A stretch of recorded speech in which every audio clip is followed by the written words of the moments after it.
Karen. Good to speak to you again today. Today we're looking at classification of expenses and fundraising costs. Just to kick us off, could you tell me about some of the issues in terms of presenting expenses? Sure. So recording expenses by nature, say salaries, fuel or stationery, is really important for internal controls and budget monitoring and cash flow planning. But at an entity level, it can be more interesting to know if those salaries were for program staff or admin staff. Was the fuel for an ambulance or for the director's car? Was the stationery for delivering a training or for back office use? So some organizations also analyze their costs by function, depending on their structure. So for example, Save the Children divides its program activities into 6 areas, including emergencies, education, health and nutrition, etc., and then fundraising and administration. Then CGIAR in Kenya, which is an agricultural research organization, they divide their costs between research, collaboration, and general administration. Great, thanks for that. We've heard NPOs are often required to classify their costs in different ways for different users. Can you tell me a bit more about this and perhaps give me an example and why it's such a problem? Yeah, so the Boston Consulting Group actually did some research on this in 2013, and they came up with a figure of 2.3 million hours spent annually in our sector just on reclassifying costs in spreadsheets for different donors and sometimes for regulators and tax authorities. So if the different cost classifications are subsets of each other, like, I don't know, office supplies versus stationery, or transport costs versus flights, then that's pretty easy. But when we have activity-based budgets, then you might get an expense line like capacity building of local partners or malaria nets campaign or something like that. And each of those activities could involve costs like staff time, fuel or salaries. So many donor or project budgets have actually got this mix of natural costs and activity-based costs together. So that really does make things complicated. So if an organization has, I don't know, 4 or more donor project budgets to report against, each with their different expenditure headings, you just can't do that easily unless you get a pretty sophisticated accounting system. I'd love to share this short video from our country champion in Sierra Leone, Leslie Williams. Working with our partners, I have found out that there's a lot of issues around classifying and reclassifying expenditure. It's taking a lot of time. It impacts on the partner's capacity to produce reports on time. It impacts on their ability to give accurate reporting. It is not giving them enough room to kind of do other things because they're always having to do one report or another to suit the donor's requirements. So it is really becoming a huge problem for NPOs, especially our local NPOs in Sierra Leone. If we can have a standard format where we can have NPOs doing one set of accounts that covers or that fulfills donor requirements, that would be of really great help to our NPOs, especially our local NPOs who are struggling to make headway in the development world. So we heard Leslie there make a plea for NPOs to be able to just produce one report that would meet everyone's needs. That's a big dream and beyond the scope of IFR4NPO. But there are some really encouraging initiatives to at least harmonise cost categories. So major players in the international donor community came together in 2016 and signed up to the Grand Bargain with targets on giving grants to local entities and streamlining cost classifications, among other things. The draft protocol was issued in 2019 and it's called Money Where It Counts. I'll put a link to it in the chat for any that are interested. So I think, you know, in this topic that we're talking about today, we've got a really exciting possibility opening up. If donors are moving towards harmonization of cost classifications, then for us as a project, we could potentially develop guidance for general purpose reports that is at least consistent with that. And that could really solve a lot of problems.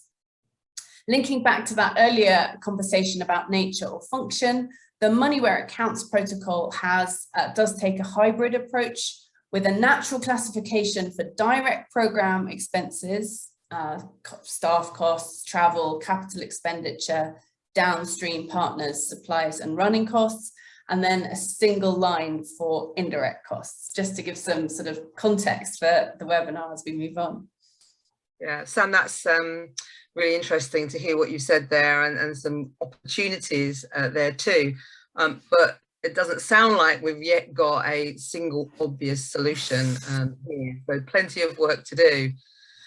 Just thinking through some of the examples and issues you've just described, to get the cost of activities, you need to allocate your direct costs and also the relevant overheads. Why is cost allocation such a big issue for non-profits? In the for-profit world, it's more of an internal management accounting concern. But here I see that it's something that's bigger than that and could potentially impact on year-end financial statements too. Can you tell me a bit more about this? So I'd say there are three aspects to it. So firstly, if we do a functional presentation of expenses, that involves allocating costs to those functions. So if a director spends, 40% of her time on 2 programmatic areas and 60% on admin, her salary costs need to be allocated accordingly. And that means timesheets and journals and policies to ensure consistency.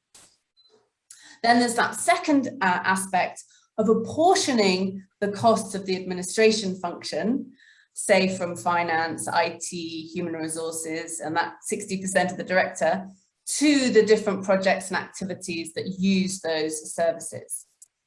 Then, so that's really on functional. Then there's a third aspect that relates to fund accounting. That was one of the alternatives presented in the consultation paper in the chapter on presentation of financial statements. So if we do go ahead with a fund accounting presentation, then even if we stay with a natural cost classification rather than functional, the amount of costs allocated to different funds becomes an external reporting issue, not just an internal one. So for example, let's say an NPO puts fuel in a pooled vehicle that does some of its journeys for a restricted or grant funded project. You could allocate that fuel cost to different funds based on the mileage, and that could show up in different columns on the income statement.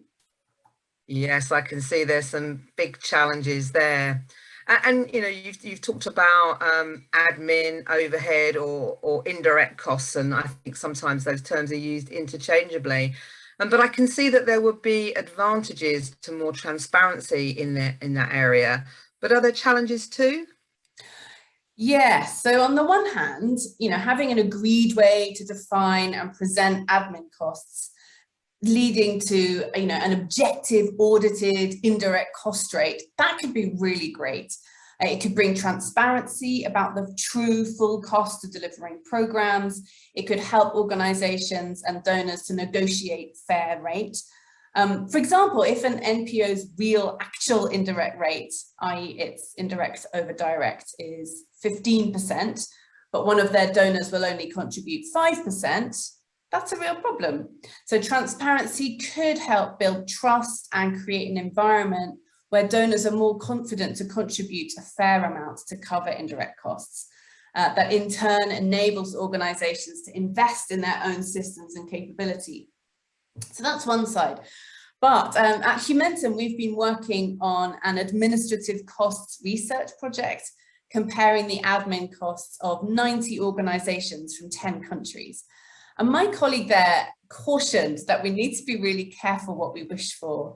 So the other side of it is that depending on the interpretation and the behavior of donors and other readers, it could also lead to the kind of race to the bottom if indirect costs are perceived as bad costs and organizations with really low indirect costs are seen as more efficient and cheaper, so they win more grants. So then instead of local organizations being able to build capacity so they can be eligible for more funding, we could see really the opposite. So yeah, we can get really different outcomes depending on how that transparent information is used or interpreted. Yeah. Thanks, Sam. Yeah, no, and you talked about sort of some of the costs being considered bad costs, and I know in some of the conversations we've had that terminology has been linked to fundraising costs specifically. But I'd like to understand a bit more about how fundraising costs are perceived and how relevant that is in different country contexts. Yeah, so in many of the countries that have their own national NPO standards, take UK and the USA, for example, the users of financial statements are really interested in fundraising costs and their requirements for organizations to disclose them separately. But those are environments where, it's common for NPOs to raise money from the general public. In countries with less focus on domestic philanthropy or just with different cultures and practices around giving, it's possible that users are just less interested in it. It also depends on the nature of the entity. Some types of NPOs are really more likely to be involved in formal routine fundraising activities than others. So it looks like, especially from talking to stakeholders in India, for example, it's not interesting for them. So it could be really relevant in some contexts and less so in others. Okay, no, it's great to understand a bit more of that. But I guess that where fundraising costs are important, there are issues about whether the same definition is used in those countries. Perhaps you can give me some examples of that, assuming that that is an issue. Right, absolutely. How to define it is a really big problem. So fundraising is obviously a functional activity rather than a natural expense type. So we have all those cost allocation issues that we talked about earlier, and it can be really hard to get consistency on that. Some obvious costs could be, say, the salary of a fundraiser or the costs of a fundraising event or campaign. But what about the fundraiser's computer, internet use or office space, or the time that other staff spend in, I don't know, documenting stories or taking pictures or speaking at events? There can be really grey lines actually between the activities of fundraising versus business development or marketing and communications. There's also a bit of a donor angle in this. For example, USAID considers business development costs, i.e. proposal writing, as an eligible indirect project cost, but general fundraising costs have to be excluded. So there's some really complex nuances in there. And I think it's also really common for an activity to be dual or multi-purpose. For example, I can think of a children's disability charity that puts on an annual concert showcasing all the talent and ability of the children with this particular disability. So the event is marketed and the ticket sales raise money for the organization. So you could think of it as a fundraising activity.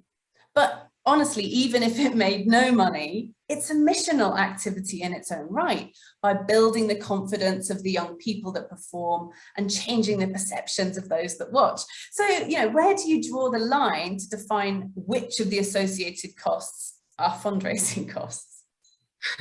Some challenges there I can see, and those are the sorts of challenges that we'll be looking at as we explore this topic further. Sam, thank you very much for your time today. Again, really helpful contextual information for this webinar. Thanks again. Bye. You're welcome.